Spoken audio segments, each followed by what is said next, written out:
বেশিরভাগই আমরা দেখতে পাচ্ছি যে জুতার থেকে শুরু করে শিশুদের যেসব আসবাবপত্র রয়েছে তারা কিন্তু সেদিকে বেশি করে আর কি নজর দিচ্ছেন বা ফোকাস করছেন।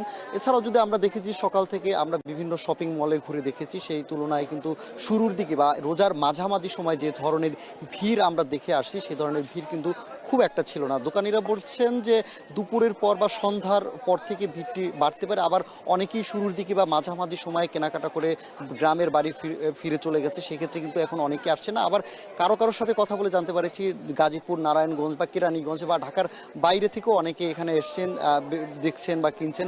তবে চিত্রটা নিউ মার্কেট, আমি যেখানে আছি নিউ মার্কেটে একটু ভিন্ন, অর্থাৎ শপিং মলের তুলনায় কিন্তু এই নিউ মার্কেট এরিয়াতে কিন্তু বেশি ভিড় আমরা লক্ষ্য করতে পারছি। সেই জায়গা থেকে এবারে সব থেকে বেশিরভাগ কেনাকাটাই হচ্ছে যে শিশুদের পোশাক আশাকে কিন্তু সব থেকে বেশি বিক্রি হচ্ছে। আর পাশাপাশি কিন্তু আমরা দেখেছি জুতার দোকানেও বেশ ভিড় ছিল। তবে বিক্রেতারা আমাদেরকে বলছেন গেলবারের তুলনায় এবারের বেচা বিক্রি সামান্য কিছু কম রয়েছে। পাশাপাশি আবার অনেকেও দাবি করছেন যে গেলবারের তুলনায় এবার তাদের বেচা বিক্রি ভালো হয়েছে। তবে আমরা দোকান মালিক সমিতির সাথে কথা বলেছি, তারা বলেছেন এখন পর্যন্ত প্রায় 30% কম বেচা বিক্রি হয়েছে গেলবারের তুলনায়। তবে সবকিছু মিলিয়ে দোকানিদের কণ্ঠে ছিল স্বস্তির সুর।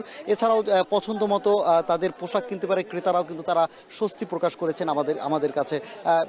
বিশেষ করে যদি আমরা আরো একটু যদি বলি যে এখানে কিন্তু বিভিন্ন বয়সী পরিবার পরিজন নিয়ে আসার পাশাপাশি কিন্তু যারা এখনো কর্মব্যস্ততার কারণে বা ছুটির কারণে কেনাকাটা করতে পারেনি তারা কিন্তু শেষ সময় কি বেছে নিয়েছে। এছাড়া যারা ঝক্কি ঝামেলা পছন্দ করেন না, একটু নিরিবিলি কেনাকাটা বা স্বাচ্ছন্দ্যে কেনাকাটা করতে চান, তারাও কিন্তু এই শেষ সময় যেহেতু ভিড় কম থাকে এই কারণে আসছে।